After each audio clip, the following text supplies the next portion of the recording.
안녕하세요, 호호입니다. 오늘은 조선 왕조실록 정조 저기년 1776년 5월 28일을 읽어보겠습니다. 과거의 폐단에 대한 유념을 내리다. 과거의 폐단에 대한 유념을 내렸는데 그 내용은 다음과 같다. 내가 정백자의 말을 들으니 세상의 일은 크게 바꾸면 크게 유익하고 작게 바꾸면 작게 유익하다라고 하였다. 현재 조정의 중대한 폐단 중에서 과거가 가장 심각하다. 요행이 과거에 급제하는 자가 끝없이 이어져 해가 갈수록 심해지고 날이 갈수록 심해지니 장차 사람은 사람답지 못하고 나라는 나라답지 못하게 될 것이다. 이것이 어찌 크게 바꿀 만한 것이 아니겠는가. 과거 제도는 옛 것이 아니다. 옛날에 인재를 뽑는 방식은 예악으로 재능을 기르고 의견을 구하여 훌륭한 자를 선택하는 것이었다. 후대로 내려오면서 향리에서 뽑아 추천하는 제도가 무너지고 한나라의 과거 제도가 처음 만들어져 혈량과 효렴으로 방식을 나누고 속식과 계해로 예를 갖추었다. 비록 선비를 가르치고 훌륭한 사람을 높이는 뜻은 있으나 3대에서 인재를 선발하여 빈객으로 예우한 성대함은 완전히 없어지고 말았다. 사부만으로 인재를 선발한 것은 수나라와 당나라의 저급한 풍습이고 경의를 끼워 넣은 것은 송나라와 원나라의 유제이다. 앞의 경우는 성운을 학문으로 삼고 뒤의 경우는 첩송을 능사로 삼았는데 옛사람이 날마다 1만 글자를 외우더라도 나라를 다스리는 핵심과 무슨 관계가 있겠는가 라고 한 말은 참으로 정확한 논의이다. 명나라에 이르러서는 역대의 제도를 알맞게 보완하여 발을 쳐서 안과 밖을 막아 몰래 통하는 버릇을 금하고 해를 나누어 초시와 해시를 시행하여 나라를 다스리는 핵심적인 방도에 대해 책으로 시험하였다. 당나라와 송나라가 사조만으로 관리를 뽑았던 것과 비교하면 큰 차이가 있다. 우리 조정에서 선비를 뽑는 것도 과거 제도를 통해서이다. 전국의 선비들을 모두 모아서 널리 시험을 치르기도 하고 반학의 유생들만을 시험 보여 간략하게 뽑기도 하였다. 명경과 제술로 제도를 나누고 초시와 해시의 법을 두었으며 정광시와 식년시로 이름을 달리하고 대가와 소가의 명목을 두었으니 법제가 한결같지 않고 명목이 많았다. 나라에 경하할 일이 있으면 과거를 행하여 선비를 뽑는 것은 기쁨을 함께 하려는 취지로 당나라의 정광이라는 명칭을 취하였다. 가을에 초시를 치르고 이듬해 봄에 회시를 행하는 것은 각각 해를 정해 두어 명나라의 식년 제도를 쓴 것이다. 이른바 별시는 반드시 병년에 시행하는데 나라의 경사 때문에 시행하기도 하고 이른바 정시는 또 전시를 행하는데 혹 초시를 행하여 뽑기도 하니 이는 모두 정광시, 식년시의 대가와 다름이 없다. 임금이 문묘를 친히 배할하면 알성과를 행하고 절의를 만나면 절제를 행하기도 하니 이는 실로 역대 선왕이 간학 유생을 위로하기 위한 일시적인 특별한 은혜에서 나온 것이다. 명경에 반드시 사서와 삼경을 법으로 삼은 까닭은 경서에 밝고 행실이 훌륭한 선비를 얻으려는 것이고 또 선비들이 반드시 모두 경서 공부만을 일삼아 다른 길에 빠져들지 못하게 하려는 것이다. 제술에 반드시 논, 책, 부, 표를 법으로 삼은 까닭은 논으로 논의하는 능력을 보고 책으로 시무에 대한 의견을 보고 부로 물리가 뛰어난 자를 뽑고 표로 감각에 등용하려는 것이니 정한 제도가 모두 의미가 있다. 윗사람이 현능한 자를 등용하여 국사를 함께 할 때 반드시 이 제도를 썼고 아랫사람도 출신하여 임금을 섬길 때 이 길을 거쳤으니 과거 제도는 실로 조정의 한 가지 큰 정사이다. 그러나 제도가 훌륭하지 않은 것은 아니지만 오래되면서 폐단이 생겼고 명목이 좋지 않은 것은 아니지만 실제로는 효과가 없었다. 그동안 조정에서 무수히 과거를 행하였지만 현능한 자를 얻었다는 칭찬은 듣지 못하였고 과거에 응시한 자가 연이어 벼슬길에 나왔지만 세상에서 쓸만한 제목은 없었다. 어디에 법을 만들고 제도를 정한 본뜻이 있는가. 반드시 폐단이 발생하는 대로 제도를 고치고 시기를 살펴 적절하게 하되 옛법을 약간 보존하여 고시의 규정을 엄격히 하고 옛 제도를 대략 본떠서 선발하는 정책을 정비해 나간다면 이것이 어찌 주역에서 말한 변화하면 통하게 되고 통하면 오래 간다라는 것이 아니겠는가.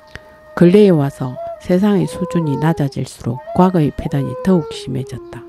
과거에 응시하는 자들은 한번 고시를 시행하면 정신없이 치달려 주자의 시에서 경계한 것을 염두에 두지 않고 자신이 가진 힘에서 10분의 3만 과거 공부에 써야 한다는 선유의 가르침을 본받지 않는다. 시관은 인재를 알아보는 식견이 받지 못하여 부질없이 비루하다는 비난을 부르고 합격과 불합격을 공정하게 하지 않아서 홍분방이라는 비난을 받기도 하고 고생스럽게 공부한 선비는 한강을 건너며 낙방의 눈물을 흘리고 글자도 모르는 자가 도리어 과거 급제의 기쁨을 차지한다. 과거를 앞두고 거듭 검령을 내려도 실질적인 효과가 끝내 없으니 나라의 채모만 손상하게 되고 수많은 폐섭을 줄곧 그대로 둔다면 선비들의 취향을 바로잡기 어렵게 될 것이다. 부잣집 자제들이 유행이 한번 급제하면 재주와 학식을 따지지 않고 높고 중요한 간직이 당연히 주어지니 이는 오늘날의 한심스러운 일일 뿐만 아니라 훗날 시험을 주관하여 선비를 뽑는 일도 이들의 손에 맡겨질 테니 송사에서 말한 잘못된 종자가 퍼졌다 라는 것이다. 이 어찌 크게 삼갈 일이 아니겠는가. 오늘날 선비를 돌아보건대 과거가 사람에게 누를 끼친 것인가, 사람이 과거에 누를 끼친 것인가. 선비는 젊었을 때 천하의 바른 이치를 강구해야 하는데 도리어 문을 닫아 걸고 시부짓기를 배우고 학문 공부와 심성방면에 대해서는 전혀 쓸모없는 것처럼 여긴다. 과거의 법이 인재를 망가뜨려 인재가 옛날만 못하게 된 것이 이와 같다. 양관이 공경이 이것으로 선비를 대하고 장로가 이것으로 자제를 가르치니 어떻게 순박한 상태로 되돌리고 염치와 사양을 숭상하게 할 수 있겠습니까? 라고 하였으니 바로 오늘을 두고 한 말이다. 아, 선비를 취하는 방법으로는 향리에서 인재를 첨가하는 법보다 좋은 것이 없고 공령과 고시보다 나쁜 것이 없다. 3대의 융성한 시절에는 두 가지 벼슬하는 방도가 있었다. 향학을 통하여 벼슬하는 경우는 향대부가 간장하되 등용하는 권한이 대사도에게 있었고 국학을 통하여 벼슬하는 경우는 대악정이 권장하되 등용하는 권한이 대사마에게 있었다. 향대부가 육덕, 육행, 육예를 교육하여 빈객으로 대우하였고 선사, 준사, 조사로 명칭을 나누어 간작과 복록을 주었다. 이 법을 오늘날 다시 회복하여 행할 수 있겠는가. 과장의 부정을 막는 방도는 명나라의 격리된 장소에서 과시를 보게 한 제도가 가장 엄격하였으니 아주 견고하게 장옥을 설치하고 병조를 두어 지켜서 함부로 드나들지 못하게 하였다. 고시할 때의 규정은 발을 쳐서 내외를 구분하여 안에서는 고시관이 주관하고 밖에서는 감시관이 주관하였으며 또 제조관이 총괄하여 살피게 하였다. 이 법을 오늘날 행할 수 있겠는가? 과거의 법이 처음 만들어진 뒤로 법의 취지가 매우 좋았던 경우는 서한뿐이었다. 조정에서 구하는 것은 오직 어진 인재와 효성스럽고 청렴한 선비여서 반드시 예를 갖추어 널리 구하였으며 선비들이 익힌 것은 당대의 시무와 선성의 학술이어서 스스로 드러내 쓰이려고 하지 않았다. 선유가 고대와 멀지 않은 때여서 어진 사람을 구하는 핵심적인 방도를 잘 알았다라고 한 것이 이것이다. 오늘날 이 법을 행할 수 있겠는가? 옛날에 과거의 법에 대해서 논한 자들이 매우 많았지만 주부자의 공거이만큼 주밀하고 신중한 것이 없었다. 그 논의는 여러 경서와 사과로 구분한 제자를 해를 나누어 의로 시험하고 여러 사서와 시무도 그 다음 해에 책으로 시험하여 경을 전공한 사람은 가법을 견지하고 의에 답한 자는 경사를 간통하게 하는 것이니 그렇게 되면 선비들이 통달하지 못한 경서와 사서가 없어서 세상에 쓰일 수 있으리라는 내용이었다.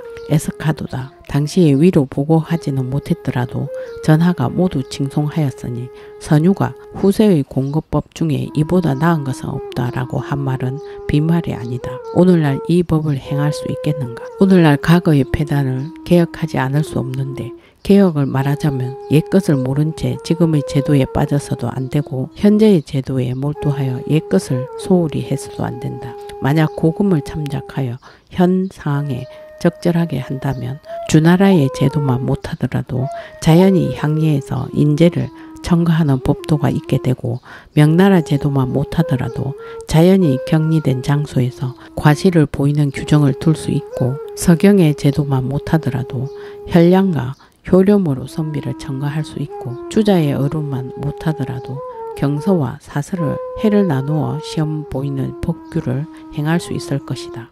이는 과연 옛날의 뜻을 잃지 않으면서도 오늘날 행할 수 있는 제도가 아니겠는가. 이에 대해 의정부와 감각의 신하들은 각각 의견을 올리라 하였는데 신하들의 헌의가 대부분 같지 않았다. 주상이 저기 초부터 반드시 과거의 폐단을 철저히 개혁하려고 하였으나 제도를 고쳐 새롭게 하는 것이 어려워 끝내 실행하지 못하였다.